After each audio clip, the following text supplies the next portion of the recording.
First things first, what is Bitcoin? So a lot of people in the space, whoever you talk to in the Bitcoin space, they might throw in a lot of keywords or technical jargon like Bitcoin mining, blockchain, what's a blockchain, 51% attack, and how Bitcoin solves the Byzantine general problem, which is a problem in existence for the past maybe 30 or 40 years, which actually Bitcoin solves. And SHA-256, M-bits, U-bits, and a whole bunch of other bits, right? So understanding Bitcoin is not as simple as you think, but we're going to change that today. The example that I use is an extremely simplified version. So you can use this among your friends, anyone asks you what is Bitcoin. So the way I do it is, so imagine a map, the Earth map, and there's a whole bunch of countries on it, right? So in the middle of the Atlantic Ocean, now let's create a completely new country, and we'll call it the Internet. The country is called the Internet, and all of us visit this country every single day. On your phone, on your desktop, you don't realize it, right? But it's a country now. So in this country, we take a currency called Bitcoins, right? So that's like the extremely simplified version. Anyone that asks you what is Bitcoin, you can tell them that it's like this, basically, okay? So the next main question that a lot of newbies ask is who controls it, right? So it's the same answer as who controls the Internet, right? So no one and everyone at the same time. So the thing is that once you understand this, that Bitcoin is controlled by nobody, and it clicks in your head, and you get the aha moment and the wow moment, it's a mind-blowing concept. Once that clicks, okay? So a lot of people in the early adopters, I mean, the people that are really skeptical, they might be like, oh, it's a scam, it's a Ponzi. But once they cross over and really understand how it kind of works, the concept is just mind-blowing, basically. Right? That's how I got converted. In the beginning, I didn't believe I thought it was just video game converted. But once I learned more, I see how devastating this technology is to the entire world, just like how the Internet is. Right? So, I mean, it is a disruptive technology.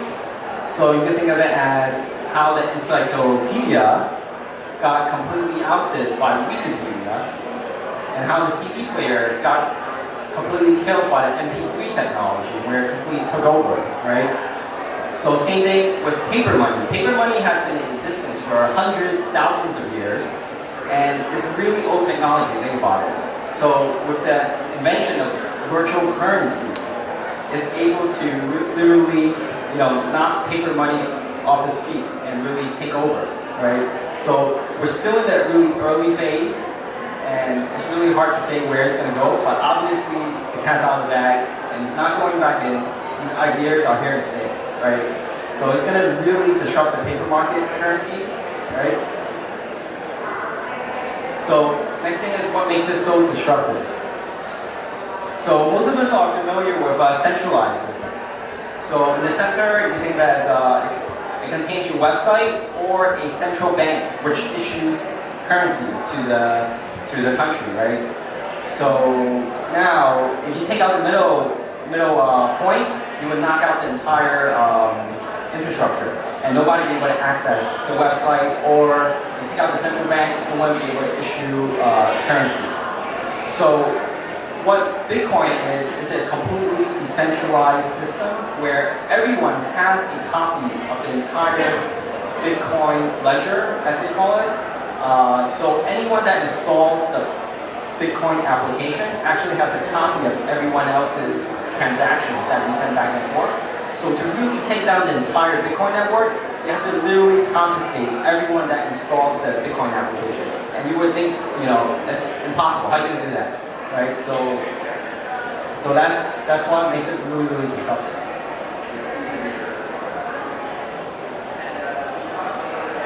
And the next thing is, most newbies ask, how did Bitcoins come about, right? So it's Bitcoin mining. And with Bitcoin mining is complicated in itself already. And Bitcoin is complicated already. Now you got Bitcoin mining, now you got doing all these terms. What's the norms for Bitcoin mining? Script algorithm, the new X11 algorithm that came out last month, or a couple of months ago. What's a Merkle root, proof of work, proof of stake, proof of burn, blocks, and much more. It's sort of a whole list of terminology that you have to know just for Bitcoin mining. And what I'm going to do today, I'm going to simplify it again for all of you to a really dumbed down version that you can actually explain to a regular person that's not a techie like us. So, Bitcoin mining, the way it works, it's every 10 minutes there is a lottery held. There's a lottery held, and in the physical world, as a human being, when you play the lottery, you pick 6 digits, right? And if 1 million or 2 million people play, eventually you get 1 or 2 people winning. But in Bitcoin mining, the way it works is you can think of the lottery as 1 million digits. For a human, that's not even possible to pick out all the numbers for trying to win the Bitcoin lottery. So what you have is Bitcoin miners. So people using their computers, their phones, or basic Bitcoin mining machines. What they do with these computers, they're basically submitting millions and trillions of guesses or lottery tickets every 10 minutes. And whoever guesses it correctly, they win 25 Bitcoins. That is how Bitcoin works. It's like extremely simplified, very easy to understand. Just think about the lottery. So this infrastructure, what it does besides creating Bitcoins, what it's also doing is actually securing the entire network. So every time you send Bitcoins to somebody, who's processing the transactions, you might be wondering? It's actually the miners are processing the transactions. It's just an incentive for them to mine Bitcoins to secure the entire network, to do all the transactions and make sure there's no fraud or anything. That's an aspect of mining. It's not just turning on your computer and making money like a money tree. Okay? So there's another thing that is major that most people will answer, like, oh, it's going to be like 1 million, like infinity Bitcoins, and you can keep mining every 10 minutes, right? So currently, every 10 minutes, you get 25 Bitcoins. And every 4 years, it gets divided by 2. So in the year 2016 coming up, we'll be only to mine 12.5 Bitcoins every 10 minutes. And 4 years from then, 2020, we'll be able to mine 6.25. And the maximum limit that we'll reach is 21 million Bitcoins, which is in the year 2140, roughly about 120 something years from today. But as the halving increases, even 30 to 50 years from now, you'll be able to only mine a fraction of the Bitcoin. And you can imagine what this is going to do to their price. So you got like a couple of million people mining, and every 10 minutes, only a fraction of the Bitcoin is coming into the scene. So you would imagine the price, what would it do to the price? So that's one aspect of a appreciating price, which is a deflationary currency, which we have never really lived in the life of a deflationary currency before. Okay? And Hernan will go over some of the technical stuff with you. Okay, getting the first Bitcoin. Okay. And in the United States, pretty much getting Bitcoin sometimes is complicated, but this company called Coinbase pretty much made that very easy. Coinbase is pretty much located in California. They pretty much entered back, and they made this process very simple. Think of it as like PayPal, right? You go to Coinbase, you sign up, you get your email, information, and then you go through a verification process, just like PayPal links your bank account to the account, and then from there you're able to buy and sell Bitcoin from Coinbase. The first time you purchase it, it's going to take about 4 days or so to receive it, but then after that, it gets easier. The second way of pretty much acquiring Bitcoin is you can go with this application. It's only for the Android market right now. It's called MyCity. And what this application does is a wallet that stores your Bitcoin. And at the same time, it allows you to post up a buy price or a sell price for your Bitcoins, and matches with other users who have the same application. for you to do the transaction face to face, whether you want to link up with them at Starbucks or any other place you pretty much want to link up with them, you guys can do the transaction face to face. So it's like an app that matches your bid and ask. Another way you can do it too is a website called localbitcoins.com. You can go there, you sign up, put up your buy order or your sell order, and you can do the transactions on Facebook to meet up with somebody. Now, once you acquire your Bitcoins, right, what can you do? Right? Most people ask that. So, well, here's, well, he's just been over the right thing. But you can ask me some of those questions. I'm a miner myself, so you'll definitely ask that. Okay. So, where can you use your Bitcoins? This actually is a public trading company. It's actually trading on over the counter exchange right now. It's called the Bitcoin Shop. It's like the Amazon for the Bitcoin ecosystem. You can go ahead and pretty much purchase anything you want in Bitcoin. Another place that's pretty nice is called eGift. This company pretty much sells gift cards for Bitcoin. So you can buy a gift card for hotels. You can buy a gift card for restaurants like Chili's or Applebee's. You can buy GameStop gift cards. Pretty much all type of gift cards that are out there and allows you to purchase in Bitcoin.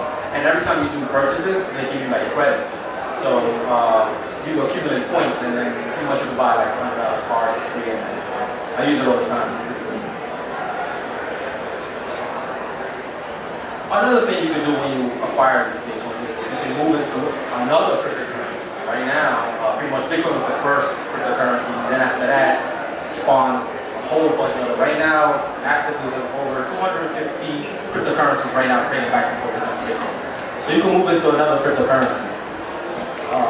By doing that, there are exchanges.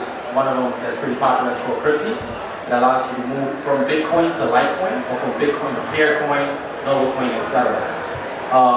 People use this to pretty much go to another coin because they want to support their cause, they want to support the community, they want to support whatever they are involved in. Or some other people do it, like me, I'm a trader, we speculate. Another place is called MintPal. Actually, over the weekend, they had the highest value in the whole entire Bitcoin network. As it's gaining a lot of momentum. Okay? So, when you have your Bitcoins, these are some of the things you can do with it. And there's more. Okay? Another thing, alternative cryptocurrencies that we found very interesting that we'd like to share with you. One of them is called Currencies. And this one is very interesting because what they focus in is doing research on curing cancer. And what miners can do, they can pretty much put their computational power to the labs of these communities on helping them solve the problem of curing cancer and other diseases as well. So just by using this cryptocurrency, you're pretty much supporting it. So that's pretty cool. Another cryptocurrency that we found interesting is called Flooring Coin.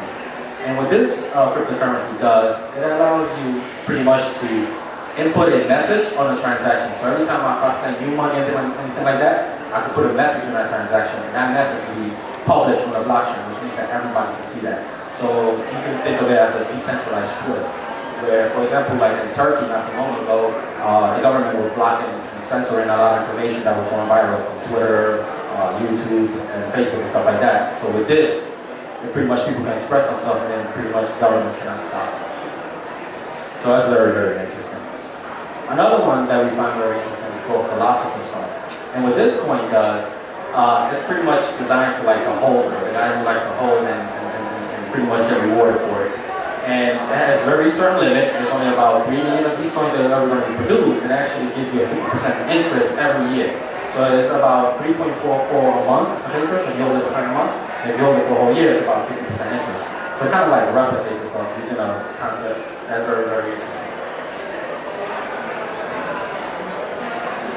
The other thing that you can do with Bitcoin is pretty much decentralized asset, which you will see a lot of this year. One of those applications are called Color Coin. Color Coin pretty much just released a new wallet not too long ago, about last week, that allows you with this wallet to issue your own pretty much bond, stock, etc. Right? So pretty much this is a new way of pretty much building financial instruments right on top of Bitcoin and the Bitcoin blockchain, and everybody can see this information. So that's really, really, really cool. You will see a lot of that this year. So you can think of it as of like putting a signature on a dollar and then distributing this dollar, and me coming out with a product or something and say, I will only accept the dollar that has my signature. Other than that, I'm not accepting. So it's a pretty cool way to do things inside of cryptocurrency space, right?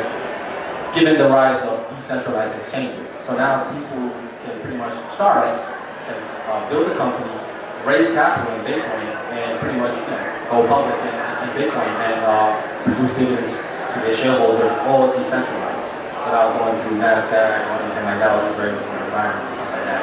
So that's one thing that we will see coming forward this year.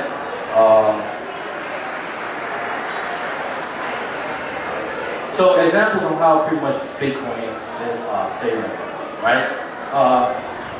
Question I want to ask you: how do you send money to a third world country without a third party or something like that? Right? It's pretty much almost impossible to do that. But with Bitcoin, it's very much possible. I can send money to somebody in Uganda, money to somebody in Somalia, money to somebody in Indonesia, and only within 10 minutes they receive those Bitcoins. Once they receive those Bitcoins, they can go to a local trade and trade those Bitcoins for their local currency, or use them Bitcoins amongst themselves for goods and services, giving them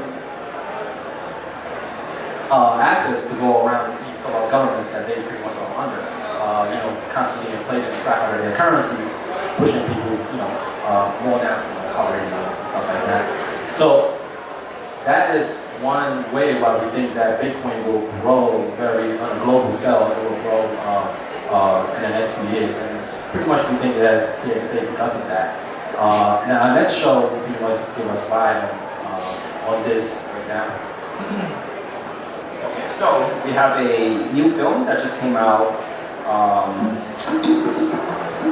last week. So we want to show this. It's a really short clip, short documentary from bitcoinfilm.org. So you guys